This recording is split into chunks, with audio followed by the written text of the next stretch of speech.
My own involvement, I think, came from questions that I had with my parents, who were very typical American Jews. I said, what did you know during the Shoah? And they said, listen, we didn't know, and when we knew, we felt powerless. Now, my own involvement came, I think, really as a matter of my involvement in the American Civil Rights Movement. I was active in New York in SNCC, Student Then Nonviolent Coordinating Committee, before the chair, several years later, H. Rap Brown, said, violence is American as cherry pie. But at that point, it was really a very strong and powerful force, and young Jews were involved, not particularly as Jews.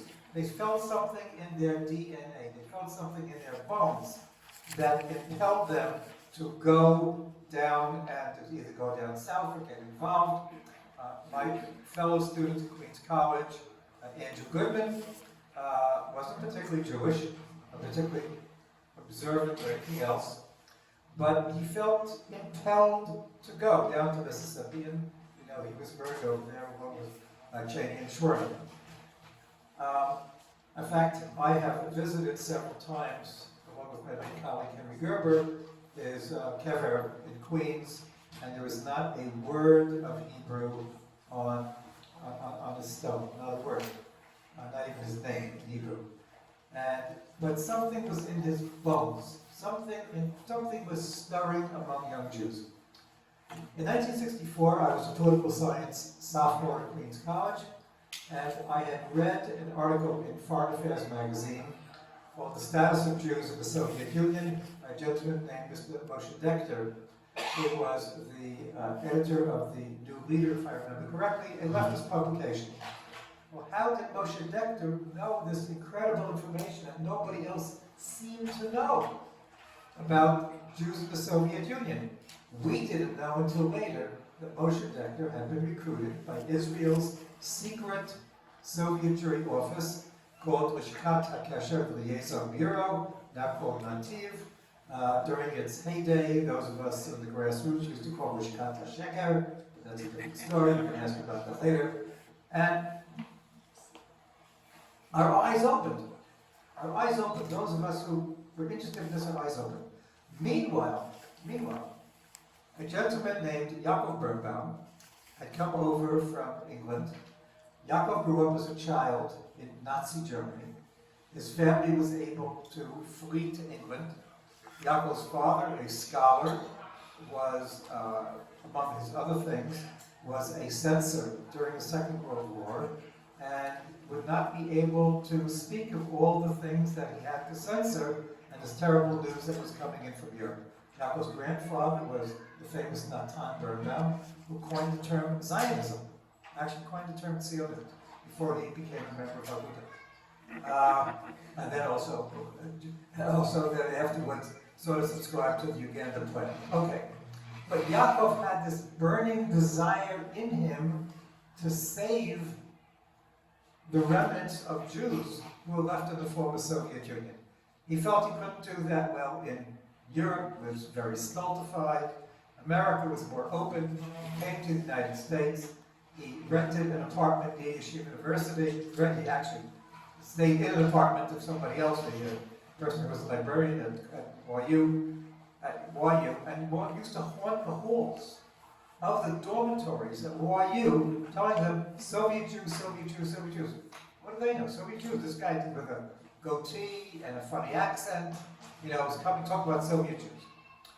Okay, finally, towards the end of 1963, a group of survivors and other Zionist revisionists had a meeting, what to do to help Soviet Jews. Yaakov was there, a group of us came, I don't remember actually how I got there, a group of like-minded people came, and we met and we said, we have to do something on a student level. So, at the end of April 1964, April 27, 1964, we gathered in Philosophy Hall at Columbia University, there's about 150 of us, what to do to help Soviet Jews. And the discussion went hot and heavy, what to do. Some of us, like myself, came from the American Civil Rights Movement, other people from just regular college, other people from yeshiva, what to do. Finally, we decided that 4 days after that, we're going to go and demonstrate at the Soviet mission to the UN. What was 4 days after that? It was May Day. A good way to help celebrate May Day. And Lenore, raise your hand, my holy wife, was there as a student at Stern College, and people just came. We expected a few people to come, but over 800, quote 1,000 from the press release, but over 800 students came out of the woodwork and demonstrated. And we said, Soviet Jews are being forced into silence, we're going to be silent. And we marched for 4 hours in silence. Let me tell you, that was the very last time we marched in silence. But where did they come from? So there was this aspect with Andrew Goodman in a different sense. There was something in the minds of these young Jews that made them feel, again, there was virtually no information. We knew there wasn't monster for Jews during Pesach. I don't know how many of them actually read Foreign Affairs magazine, but somehow these young Jews were impelled to come out for their fellow Jews. We didn't know. If you ask them, they'd probably say, I can't give you a reason, but I felt I had to come. Okay, that's us in April 1964. Now the scene is going to shift over to Riga in 1964. So Yosef, the question is, okay, you were a university student, right? Were you working at that time also? You were also working. You did not grow up in a religious environment, sort of a Jewish environment. You had a cousin, Dr. Mendel Gordon. So, what impelled you to go over the line at that point? I mean, how did you just begin?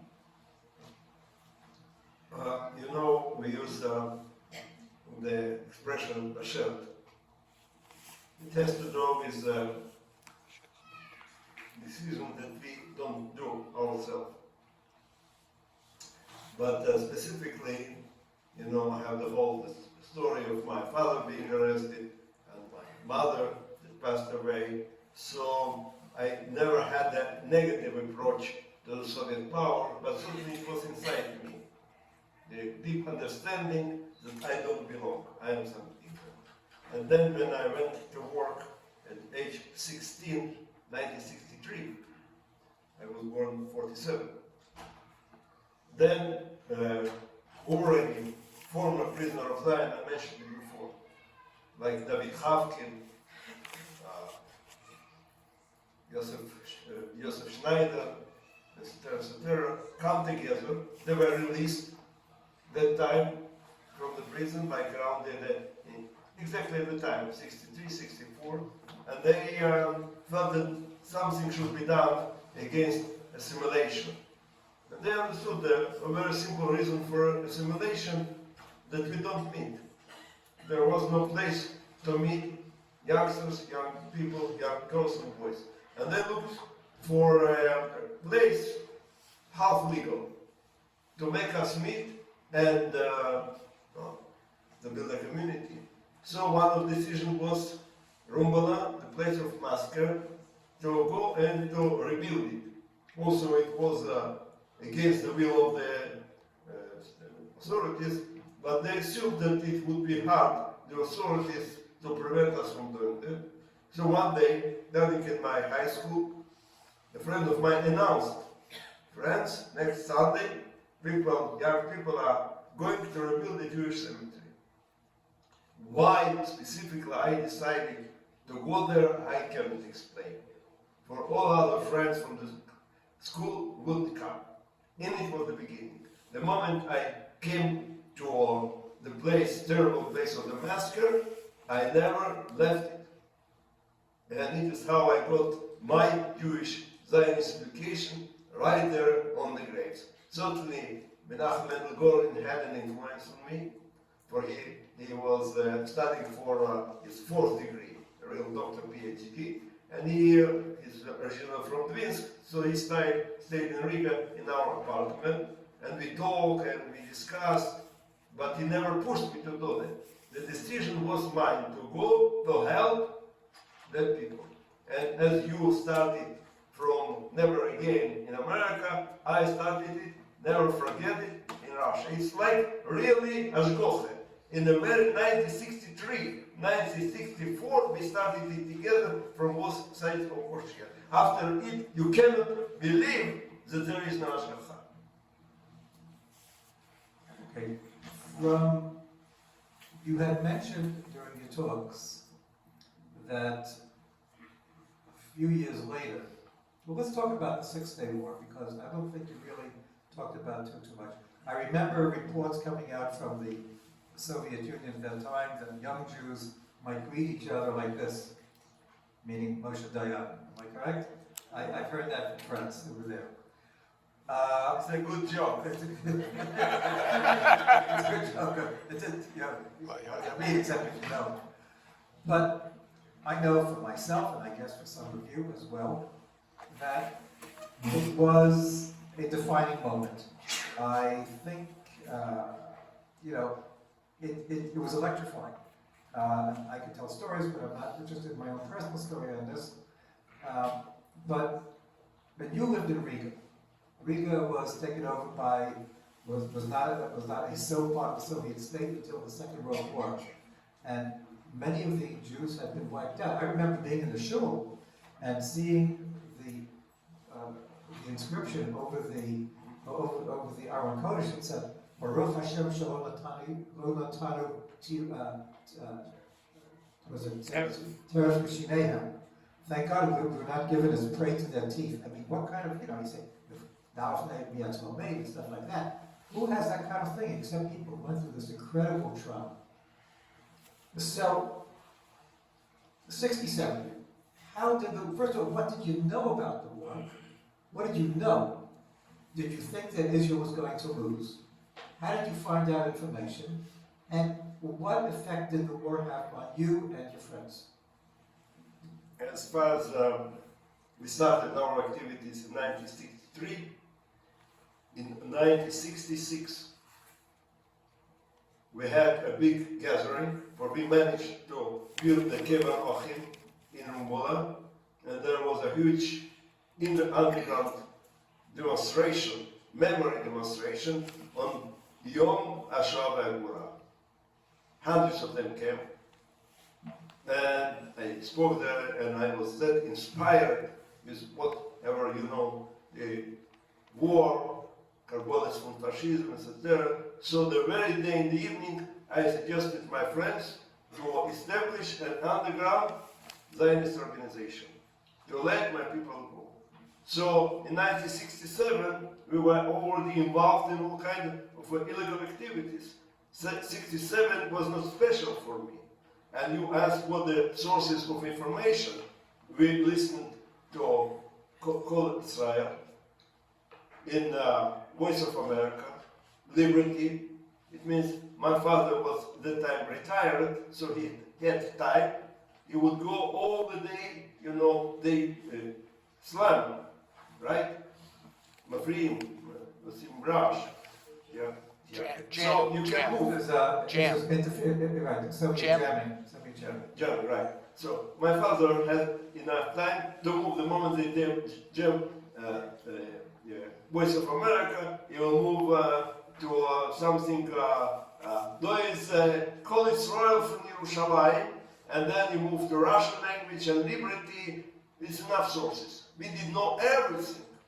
And I remember that if you mentioned 67, when it happened, June 6th, on June 5, we celebrated on the birthday of my friend, a member of my organization, and I told them during the party, אני מרים כוס ברכה לקראת ניצחון גדול של צה"ל במלחמה. So, we were crazy, fanatic Zionists. Well, let me ask you, do you think that Riga was a little bit easier, right? Do you think you could have done this in Kiev, in Kharkov, somewhere in another part of the Soviet Union that was not the Baltic states? Yeah, we had, I mentioned we had a Zionist organization in Leningrad. It was created, established around 65, 66. In Kiev, I don't know for sure, but more or less in different places, specifically in Moscow, there was already, and because of the former prisoner of Zion, David Havkin, Zichron Livracha. The moment he got released from the prison, he started immediately his activities going around in different cities and activating.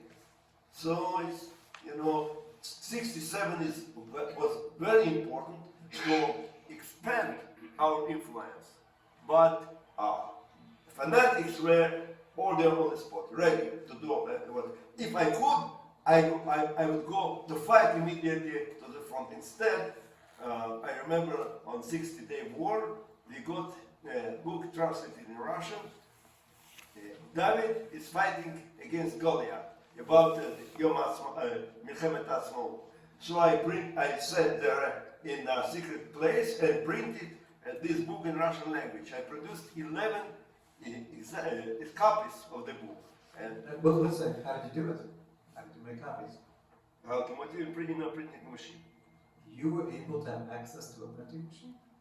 That time, in 1966, they start selling printing machines openly. So we collected money. It was like, I believe, 165 rubles. We were students, but we collected the money and we went to buy the printing machine. And then we had somebody that exchanged the letters for if they know the moment they sell you the printing machine, they took all the how it The registration number. not only Instructions.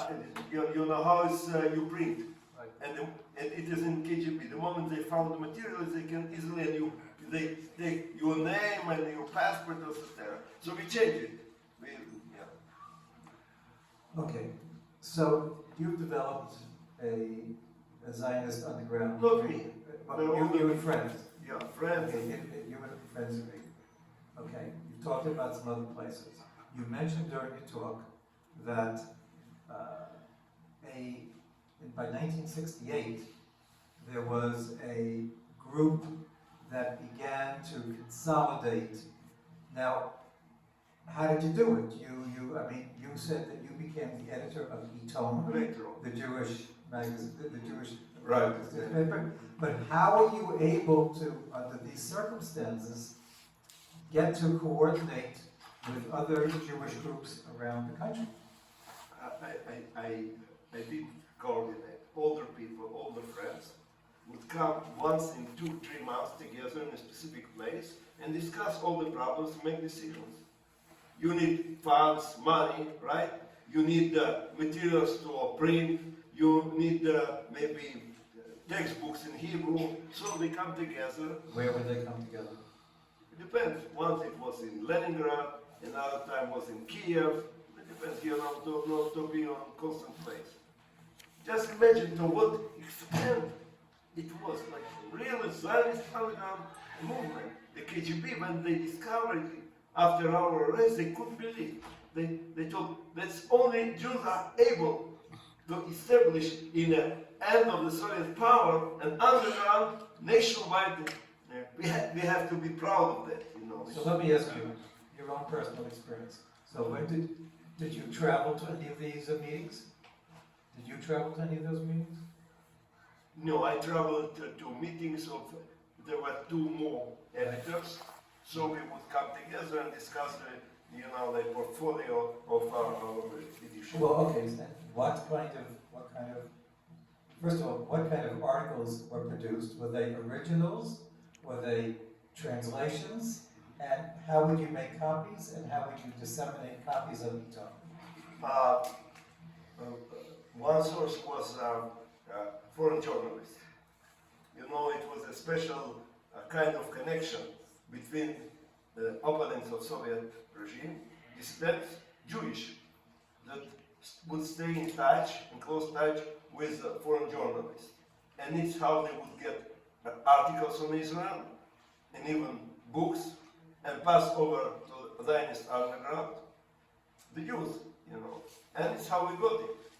And then part of the materials of the Iton, we call it Iton, was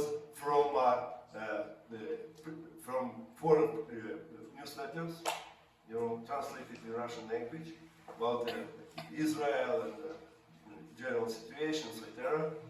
All as it had to do with tradition, I wrote it myself. But Yom Tovim, and I mentioned Purim and Pesach, etc. And then there was information about general situation inside Soviet Russia, applications, permissions, hardships. So 3 parts of the Iton. How many copies were produced? How did you produce the copies, and how did you distribute the copies? The easiest way was to distribute, for we had chapters, and each chapter expected to ship them their part. Maybe they later on getting it would multiply again.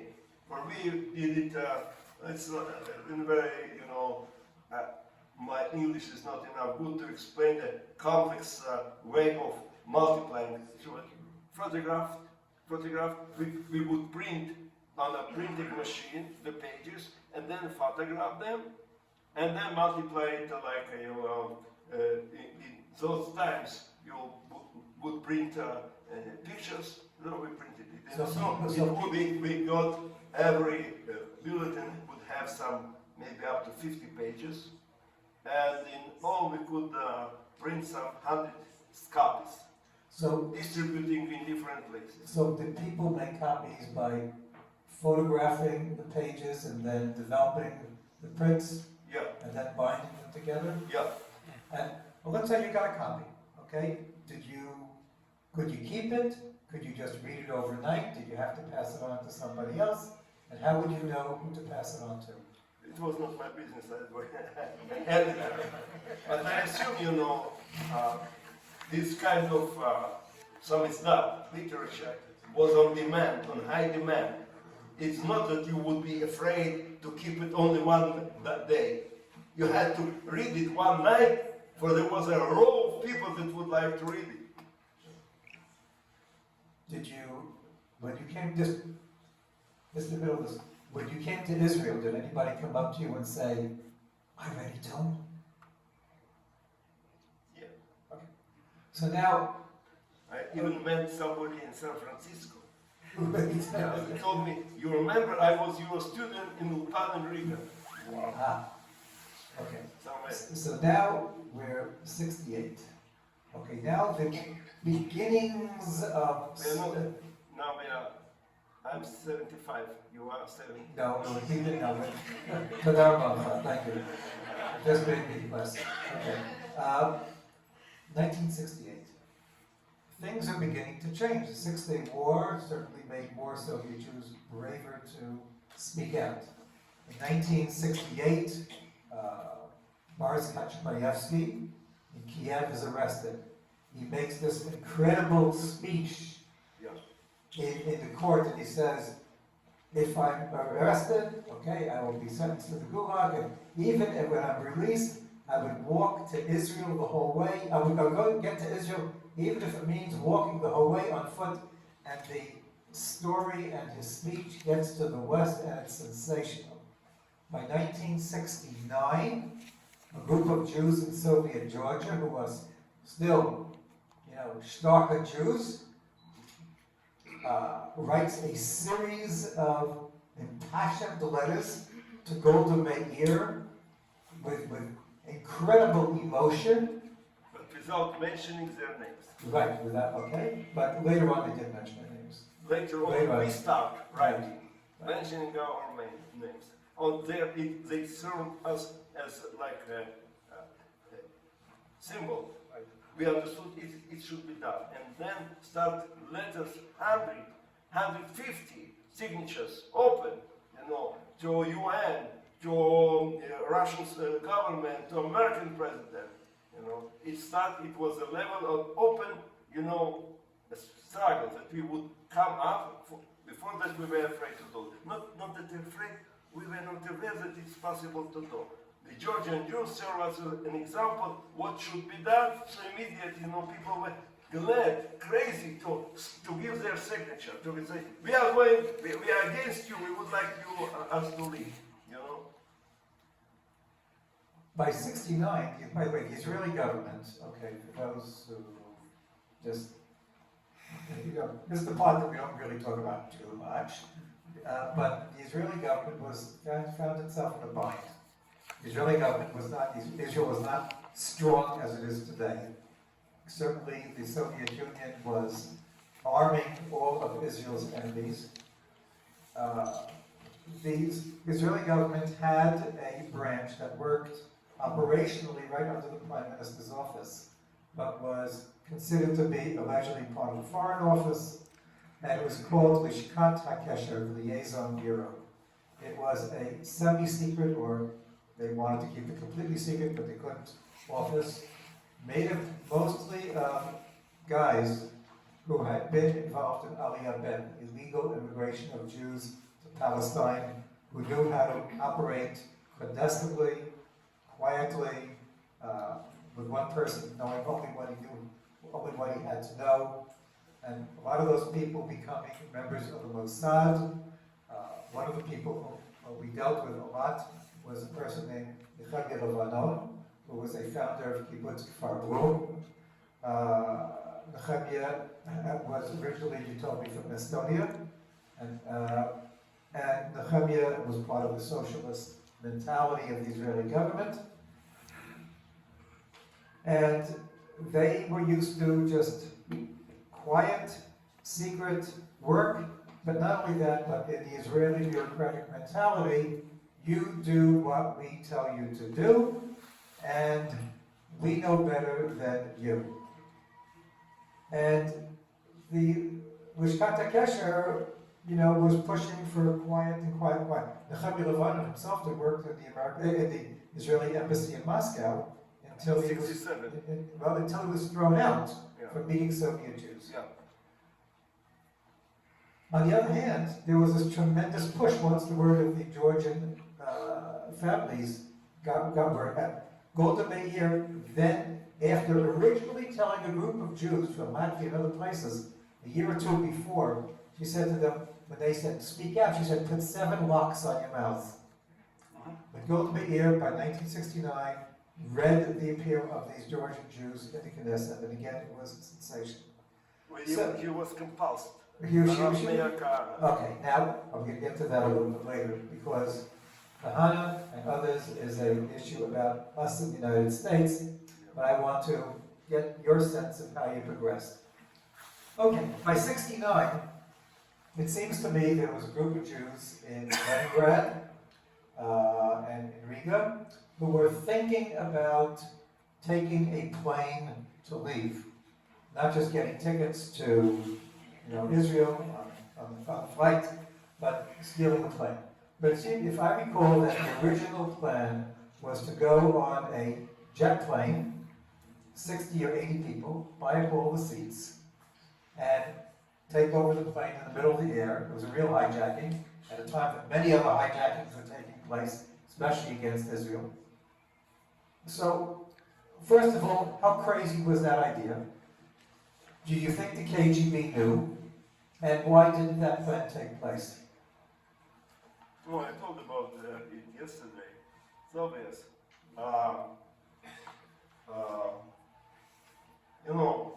I would suggest you was in Auschwitz. And I suggest you to try to run away from Auschwitz. Is it crazy? It's not crazy.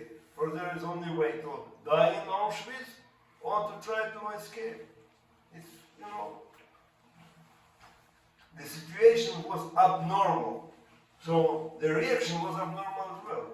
We can't measure in terms of your regular life.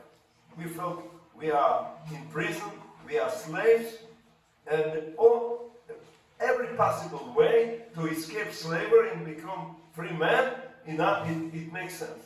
But don't you think the KGB knew about this? Yes, they did know. for a simple reason. Well, up to the time, we was an open, half-open educational movement. And if somebody would come to my ulpan to study Hebrew, I would be only glad. And so never could I check. I couldn't check whether he is an agent of KGB or not.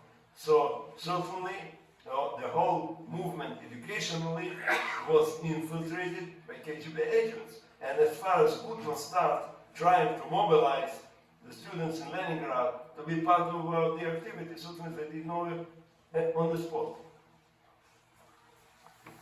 Okay, so now there must have been a time where somebody said, this is crazy, we better ask the Israeli government, since hijackings are taking place now out in the West, we better ask the Israeli government. So what happened there? No, it was not the approach.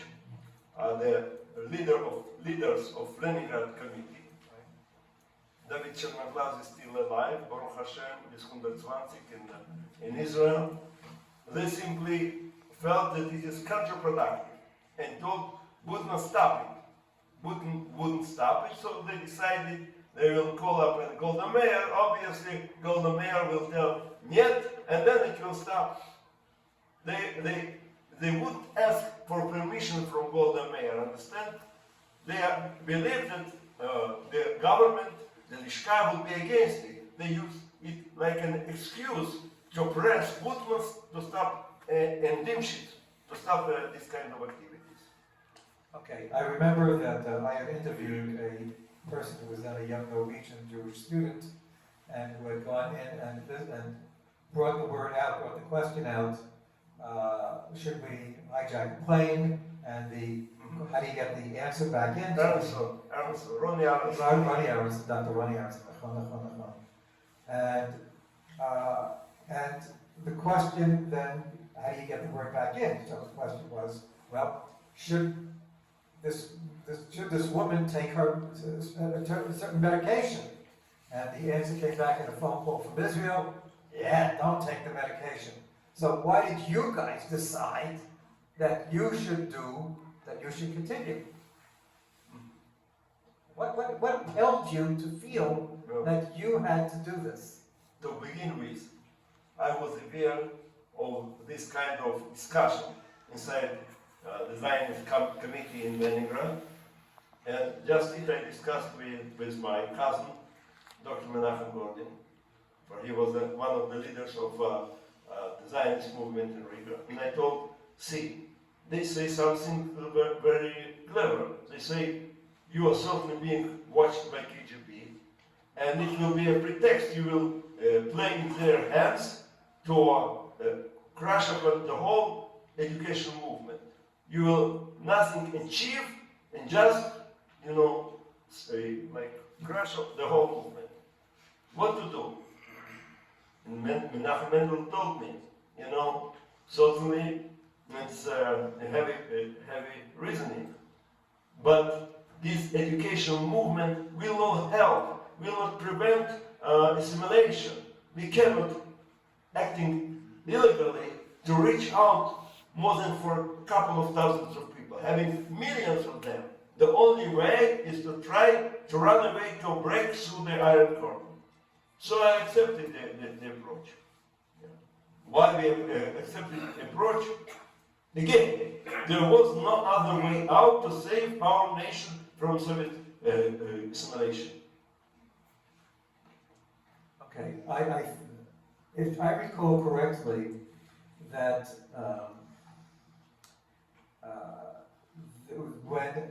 when you found, or not you, but the person who was the pilot, found incredibly, seemed miraculously, a route for a little plane of 12 seats that was flying right next to the border between the Soviet Union and Finland, and made a stop very, very close to the border, and it seemed almost miraculous.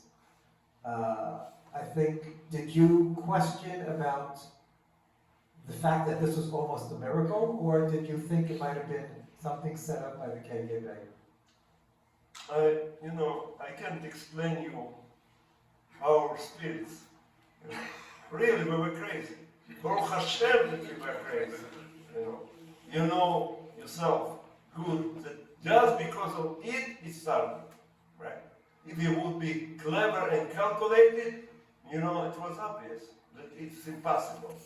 And then I discussed it with somebody, friends that I mobilized to take part in it. And before we started the operation, he told me, let's sit again and discuss again in small details.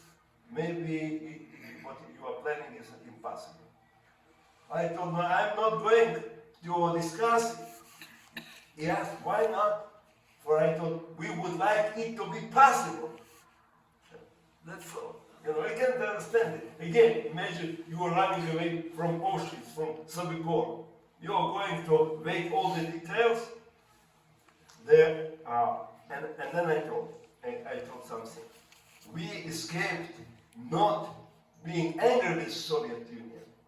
We escaped we were in passion, in love with the state of Israel. And the love, as you know, is a very strong, gives you a very strong energy. The love to Eretz Israel, to be part of Eretz Israel. We were crazy, dreaming, what is really possible that soon we will be a part of Israel, serving an IDF. It is a dream that I was ready to sacrifice my life.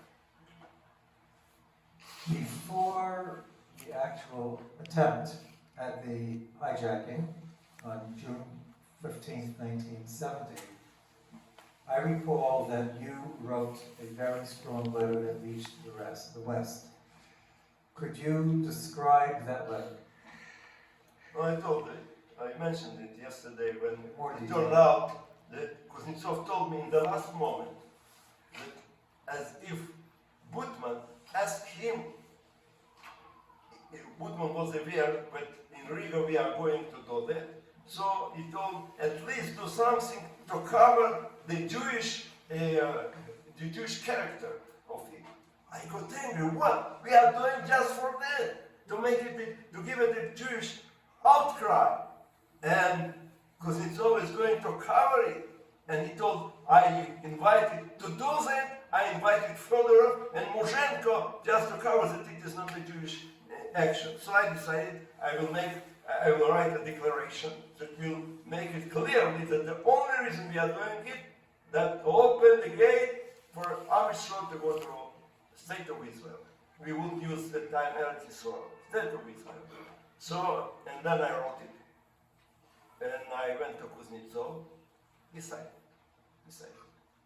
And then Nimshitz was not around. Mostly I falsified all the signatures for all the people were already in Leningrad. Me and Kuznetsov, maybe somebody else, the two brothers of Salmanson were there, they signed it as well. I signed it for Dimshitz and for Silva, Salmanson, for everybody. It's really a crime. But that you circle of it is. Okay. You talked about the arrest. You talked about the fact that you were grabbed even before you got aboard the plane. To me, and I think to a lot of us, it was an issue of how you felt you developed as a Jew in the Gulag. You had some Jewish background. You certainly came from a Jewishly aware background. But in your talks, you're talking about Yiddishkeit as not just an ethnic understanding, but deeply held philosophical beliefs, emunah, bitachon. How would you say, in 11 years in the Gulag, these matters, these very, very deep spiritual matters, developed from the time that you were first imprisoned, throughout the time, and you mentioned this afternoon about your hunger strike. I mean, what was the, as we call it in English, the arc of your development in these areas of bitachon, and emudah.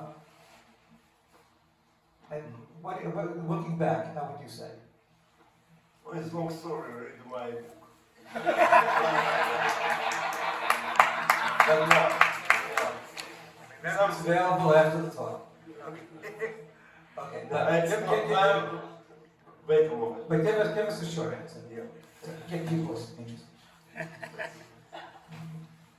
Anyway, yeah, you know how I started to be about tshuva.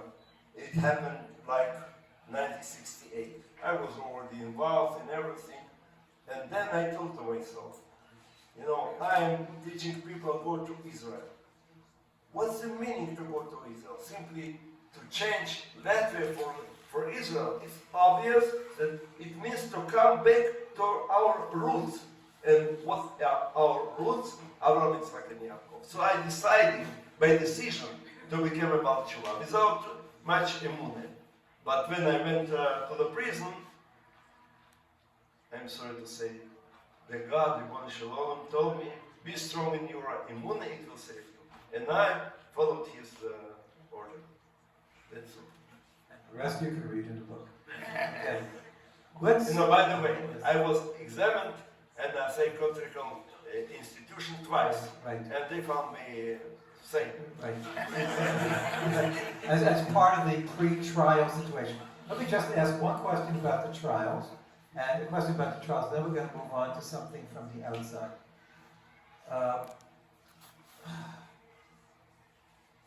You weren't kept. I mean, there were all these defendants. 12 defendants in the trial. How many defendants in the Leningrad trial? To begin with, when people were arrested, the majority give away, start cooperating. Dimshitz himself started giving information in the airport itself. Silva Zalmanson, all the Zalmanson, everybody, almost everybody. And I can understand that. But by the time of the trial, after having Miracle happened. being separated each from the other person, Yeah. you only met each other in the court in Leningrad, right, in December 1970. You would have expected the KGB to have broken many of the people, maybe. Yeah. What I happened? felt bad. What happened at the When trial? I come here, I was ashamed. I felt that now something shameful will happen. You know. So what happened? To do. And then the first to speak was Mark Dimshitz. This was the pilot. The pilot, the leader, the organizer, the head of the group. They told him, Mark Dimshitz, you were a pilot in Russian army, a major, and you were a member of a communist party, and then you got our university education. How I told you come to betray your Russian motherland. So Mr. Dimshitz, Major Dimshitz, Zichrono Livracha, came up and told him, you Russians are anti-Semites. Your state is anti-Semitic. You know, you are against the Jews, and the very reasons that you support the Arabs against Israel, you explain it with all kinds of strategical reasons. Not true. The only reason that you hate everything Jewish, and it is why because our state, you try to break it. And it is why I'm against you, you know, for your anti-Semitism. A very strong speech that he prepared beforehand. He spoke maybe even for half an hour. What about Silva Zalmanson? And other people followed. I remember we heard about the speech of Silva. Yeah. So, did you think that Silva would have been broken? You know, I can't explain it. How, you know, it's better to explain what means broken. What means broken?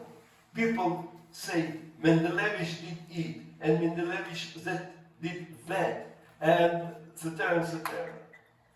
My friends are betraying me. He gave me the book, and he told me, and then, and all of a sudden, they start speaking. Good. It does come together. But I believe it was from the heaven. It was Hanukkah time. The Hanukkah made them be strong, and specifically the position of Mark Nimshit and Eduard Kuznetsov that wouldn't cooperate, you know. And then when they come together and start looking each to other, it brought them back.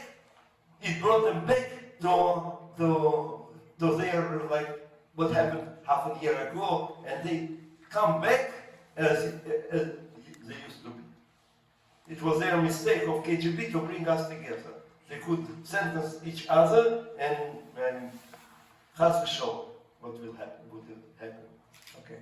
Meanwhile, back in the West, a Soviet Jewry movement was growing.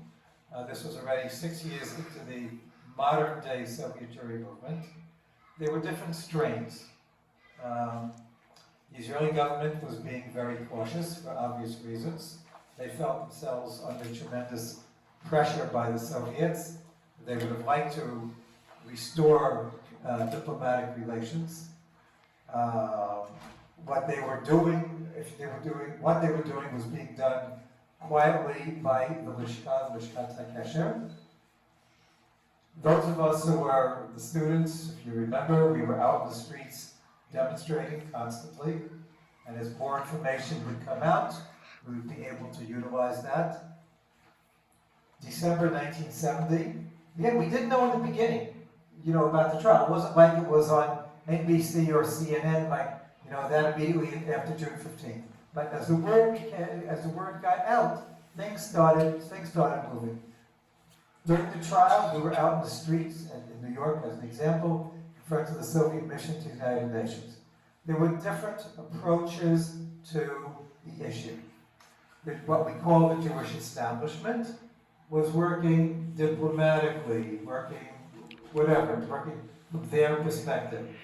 We felt that our role was out on the streets. At the same time, in 1969, the year before, the Jewish Defense League was founded in 1968 by Kahana. Kahana, who had originally backed us in the student struggle for Soviet Jewry, always felt we were not doing enough because our background was non-violence. Kahana had a different perspective. By 1969, he saw a vacuum in the American Jewish establishment, and the JDL became involved in Soviet Jewry. I have my own perspective on the Jewish Defense League, but from your point of view, what did you hear about demonstrations in the West, and did you feel that violence by demonstrators was justified against the Soviet government? See, at that time we didn't know whether American Jewry is going to support us or not. The Russians were very angry. It is Rabbi Meir Kahana and Jewish Defense League, so they would almost every day publish articles about that. And we got an impression that the movement expresses the whole American community. We felt it is you, not specifically a small group, and I would say it was important, very important for us. It brought us spirit, to know that you are supporting us. Later on, it turned out that it was a small group, For us, it was the whole American Jewry. What about the violence? The Russians are showing. You understand? It's good to be violent. We couldn't be violent. So we were glad that someone in America is doing our job.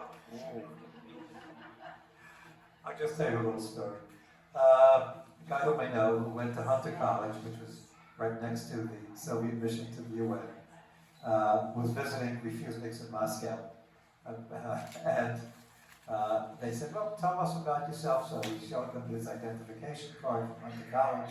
And some of the younger Jews in that particular group started embracing him. They said, why are you embracing me? He said, well, you must have been the guy who shot from Hunter College into the Soviet mission.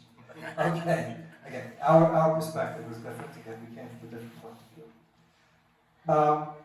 When you came to Israel, you mentioned the incredible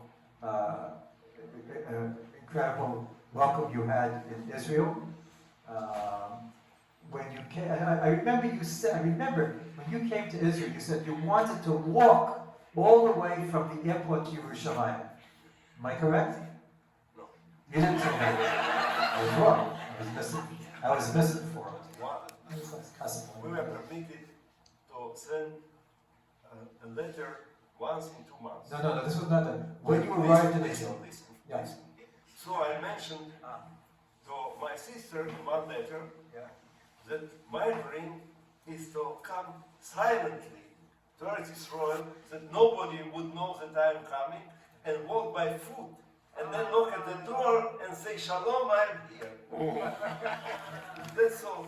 Somebody understood it wrongly and decided that I'm going to make a demonstration. When I came directly from my cell, the day I was in a cell, in the evening I was already in Israel. I was altogether exhausted and overwhelmed. I was, what you would like to have? Nothing. Just let me be alone. That's all. Understand? I was like a soldier that come back from battles. What he is looking for? Just to sleep. Okay, in Israel, how did Jews coming out from the former Soviet Union develop pressure on the Israeli government to do more and develop pressure on Western Jews to do more? How did you organize yourself? It happened, when I quiet, when I come from the prison, I felt we did it. I felt we did it. And then, step by step, I understood that our struggle is not accomplished. I was approached by a group of former refuseniks that got permission to leave my time that I was released in the 80s. Yuri Stern, Zichrono Livracha, and they told Yosef, the struggle goes on. And you have to be part, you are known, you have to be part of the struggle for Soviet Jewry. So it is how I established the Information and Education Center of Soviet Jewry, like Michael Sherborne, but much more easier, we would call with the support of Union of Councils and Student Struggle, we got some budget to call everybody possible, collect information and pass it to the West. Certainly we were in Israel, we were persona non grata, not willing for. In the Lebanon would like us just to sit quiet and not to disturb and the big Israeli policies they are, they know better. So, I could listen to Yuri Stern and say, okay, I did my part of the job. Now do it. I am proud that I was still as a fighter. The moment I heard and I understand what's going on in Russia, I felt I have to, it's not accomplished, I am coming back to the struggle. So up to the end of the 80s, I was inside. Okay. And I got, how we did it, we got best friends that would understand us, Union Councils of Soviet Jewry, and Student Struggle, our friends, we spoke the same language, we had the same concept, and it was excellent. Okay, now you came to Israel as 33 years old? 33. 33 years old. You were single. Today, you're a grandfather of many children. How did it happen that you met Katya, your wife?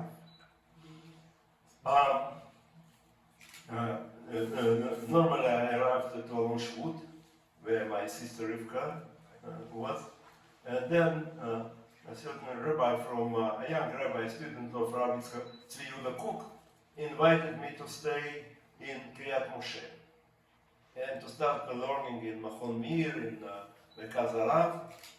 And it turned out that next, close to my house, there is a so-called group, Shomer Achi Anochi, that was established on order by Rav Tzvi Yehuda Kook to fight for Soviet Jewry. And the moment I come here, they start sending me materials on the Soviet Jewry for Israelis would write letters for me through this office. They were girls. I'm sorry to say, young, pretty girls. Imagine an old man out from prison, dry, you know. And all of a sudden, there was a beautiful girl. They knocked at the door and brought me a letter. Letters, a whole bunch of letters. But what could I do? What could I do? No, so we married, and I think in 3 months. I'm a hijacker, I'm doing everything. I decided, she told I have to think about that. I said, what think about? I decided. Yeah. Okay. What I think we need to do now is turn to a question that I think is on a lot of people's minds. We apologize for taking your time. I at least apologize. I'm not apologizing. Because I know we're all interested. And every time I speak to Yosef, I've seen him many times, I always learn something new. Okay, Ukraine is on our minds. You know, I'm sorry, it gives us possibility to continue this 120. Yeah. Okay, Ukraine is on our minds. It really is. And we, I think, that before I begin asking Yosef his opinion, have to understand that we all come from different perspectives. I was explaining to Yosef today, he said he understands this, Katya. Look, we come from generations where at the back of our minds, we still have this little voice saying that enough wasn't done during the Shoah. Okay, the Soviet Jewry movement was to some extent a corrective to that. I asked my parents when I was a kid, did you know about the Shoah? I think they may have mentioned this. They said we didn't know when we knew, it was, we felt powerless. Okay, the Soviet Jewry movement to some extent was a corrective. That's how I think a lot of us feel. Now, how one accomplishes dealing with the situation in Ukraine is certainly something that different people have different answers to. But I think many of us here come from an American perspective with certain points of view. Yosef has a different perspective. And I think when you hear it, whether you agree or not, you should respect what Yosef has to say, because it should not diminish anything else. We simply understand we come from different points of view. Okay, so Yosef, what is your take on the situation in Ukraine? I think that we have to save Ukrainian Jews out from Ukraine. What I would do to save them? Collect money and send smart boys from America or maybe from Israel to go there, to bribe, to cheat, to falsify documents and got them out from Ukraine. To where? To Hungary, to America, that meant to save them out from Ukraine. Doesn't matter. Depends on them, just to bring them over the border, to make them safe. But it's the only way to save them, not to bomb. That some people say, America should bomb Ukraine. It's not our business. It's not our business. Our business save Am Yisrael. Send smart boys, maybe from Israeli intelligence. You remember how it was during the Holocaust. Smart men could help. Raoul Wallenberg, we need somebody, Raoul Wallenberg, something like that. Simply to make an operation, to get them out. That's all. Not being involved in, the goyim slogans. So what's our problem? What about those Jews who would like to stay? That's a problem. I I honor them, What's that one? Okay, but if we speak in terms of saving, who is ready and willing to be saved, we have to save. Okay, let's leave that as such, because I think there may be a lot of people, or some people, or hopefully few people, will be paid to ask questions. Okay. I think it's a good time now to ask Yosef's questions, and then we'll move into the book signing, in a little while. So, okay, let me raise your hand high. Yes. This is a timeline Well, question. This is a timeline question. Stand up. Good. You mentioned earlier today. You mentioned earlier today that you went from prison to Vienna, and it sounded at the time like maybe that was some period of time in Vienna. But you just mentioned that you woke up in your cell and you went to sleep in Israel. So what was that day like? It was in the morning. In the morning, I was taken out from my cell in Moscow. And the same moment I was announced that I am being expelled from Soviet Russia, I was put on their car, brought to the airport, and sent away to Vienna.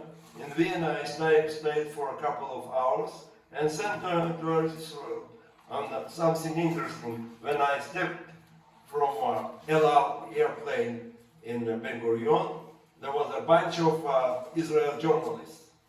And I remember a woman with a mic, I'm still on the steps. How you see the future of the state of Israel? You know what I told? Mamlechet Kohanim v'Goy Gadol. So they closed the mic, all the journalists closed the microphone, another fanatic. Okay. Your question, could you kindly stand up back here? I know I am totally agree that we should do everything possible to save the Jewish people. But as we went through the process, the Holocaust in Russia, we sort of have to reach some point where we learn what does saving mean. Should we save? Yes, for what is happening, but your next step has to somehow be Israel. But it depends on, What are we doing? we are open, liberal people, Our Zionism is not compulsory, Somebody would, I'm out, I'm a Zionist. I want everybody to come to Israel. When I was released and came to America, I met a lot of Jews, as we call Noshrim. I was angry with them. How? You betrayed us. We made the effort. We sat in the prison to bring you to Israel, and you betrayed us, and you come to America. What a shame. But now, I'm developing. I became a real Zionist. I'm glad with every Jew that managed to escape Russia. And when he is well arranged, I noticed that some of them, even in a percentage higher than in Israel, became observant Jews. So it's okay, I feel bad about that, But as I don't see any difference between you, American Jews, and Russian Jews. If you sit in America, why they shouldn't come to America? You move, all of you, go to Israel, then we shall have, Okay. Any questions from this side? Yes, stand up, kindly. No, stand up. you can see. So the question I have is on a different note, and it kind of links together what you spoke about last night, this morning, that concept of tremendous bitachon that kept you alive while you were in the Gulag. You were Baal Tshuva, and you had tremendous faith and believing in Abraham, Yitzchak, Yaakov, and that is what got you through that dark period. As was similar to many Holocaust survivors that got them through that period. Right.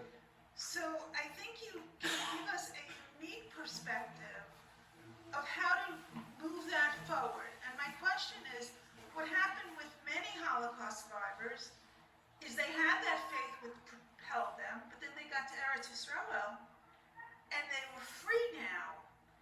And with that freedom, often comes the lack of the Shomer Mitzvot.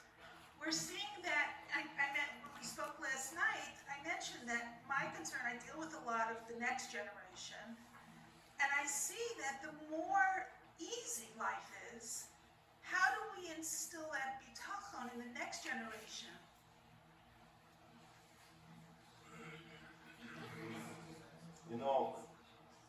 As we say in Israel, follow me. commanders in Israel, IDF, don't send soldiers. They go forward, Achalai. So I say, Achalai, I have bitochen, follow me. So Yosef, what you're saying is you need to develop a group of people who can inspire and say Acharai.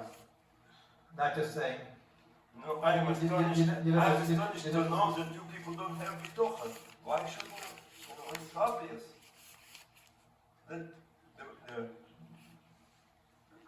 like, how to say, Ribbon Shalom is here. He's doing miracles with Am Yisrael. He established our state. He is leading people, kibbutz galoyon.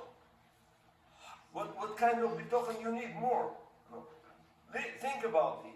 You know, when I'm teaching in yeshiva, I say, previously we had to bring some evidences that there is the God, Ribbon Shalom. Right now we don't need it. It is history. It's written in the newspaper.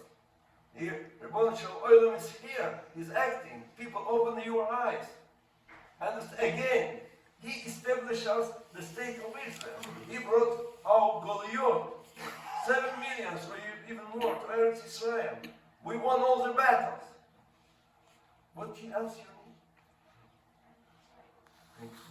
let's say, but this is a serious issue. If a teenager would come to you, an American teenager would come to you and say, why should I have emunah? Would you say, just look at history? What would you say to them? Or what would you say to them? This is something that we all grapple with, really, really serious about. Okay? So, what you say, Acharite to some extent, you say, look at my own history, and look what I went through, and look at the choices I had to make, and this is the choice I had to make. Okay, and here's where I am now. But what other advice could you give to, I think, a lot of us who in one way or another deal with young men and women, not just kids, not just teenagers, young adults as well, who are really grappling with this issue of Emunah Bitachon? What advice do you have? First of all, I am a prisoner of Zion, not a prophet. I am not a Mashiach. I am not a Mashiach. I would like to. I will. But so far I'm not a Mashiach. And you know, Pirkei always says, what is special with a wise man, Chacham? He answers according to questions, and if he doesn't know, he admits, I don't know. I am a wise man. Okay, good. Okay, let's move on. Yes, your question. Before the Prisoner of Zion movement, there were Soviet dissidents. For example, I think Andrei Sakharov was one of the first Soviet dissidents. Can you talk about did that movement inspire the Prisoner of Zion movement, or was the Prisoner of Zion organic? It came from itself as opposed to seeing what was going on in the outside non-Jewish world in the Soviet Union. Prisoner of Zion movement started in 1917. I told you yesterday, you know, I'm not the first one. And Sharansky is not the first one. He's the last one. Understand? We had this movement of Prisoner of Zion, people that fought for Eretz Yisrael since the revolution. But people were arrested, killed, and continued. It's unbelievable strength, you know. So I was a student of the previous generation of Prisoner of Zion. When I met Sharansky in prison, I was already 7 years in prison. He was sentenced and arrested, brought to the St. Vladimir prison. We communicated through the canalization, how you call it? The toilet. Hmm? The toilet. The toilet. So the first question I asked him, how you joined our movement? And he answered me, because of you, Yosef. For when I heard that you people were arrested in the airport trying to open the gates, it challenged me. For I was very sympathetic with Israel, whatever, but I was involved in doing my doctorate. And the moment I heard that you are fighting, I felt I have to fight as well. So it's like generation after generation. Understand? Sakharov And our decision, the previous wave of prisoners of Zion taught us never got involved in Russian business. No democratic nothing, from their experience. And that's why we try to keep outside. We were sympathetic, we were against the Soviet regime, but it was obvious and clear for us, we are fighting for freedom for Am Yisrael, not for freedom of Soviet Union. And we felt that achieving of freedom for Am Yisrael, we shall help others. But our agenda is only one. And it was only possible through approach that I'm thankful to the previous generation of prisoners of Zion that taught me and I accepted altogether. Okay, let's start again from this side. Any questions from this side? Okay, any questions from the middle? Okay, let's go back. The last one. Okay, the last one? Not Very good. signing and Okay, selling excellent. books. You have questions, you can just have me stand up so we can hear you. Thank you. When I listen to your story, it's just quite amazing, the sequence of events, and I just wonder, like, what you think actually happened. Like, why did Russia all of a sudden let you out? I mean, it seemed like they were such... Not suddenly, because of Glenn Richter, Avi Weiss, Yaakov Birenboim, you people that you demonstrated. So And you it was feel not, that was, that they felt the pressure and therefore... the demonstration, like Yaakov Birenboim, Zecher Tzadikim Levracha, told me, it should be built step by step.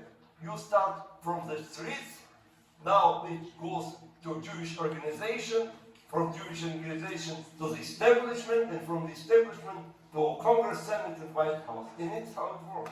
Started from protests, but it's not enough. Violence, not enough. You have to move and build it as a move. And it's a miracle that exactly how Yaakov Birenboim predicted it happened, until it came to the establishment. And establishment from the beginning tried to, how to say, to Dodge. they important for them. Don't they? Finally, they were compelled to do it. And they did it better than we could. For they had to speak with presidents, the senators, and it is how it works. It's a miracle, that step by step it got up to the Senate, up to the White House.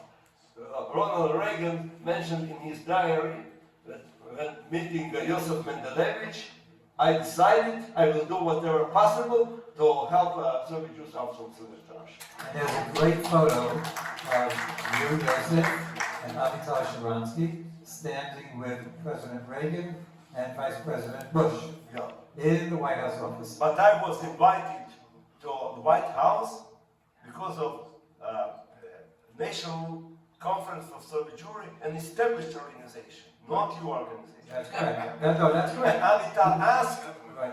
to be part of it. We provided the people power that gave the credibility for the establishment organizations. Okay, let's stop here, not because there's no more to say, but because Next time is time. moving. Until next time. Okay, Yosef is ready to sign books. Books at this point are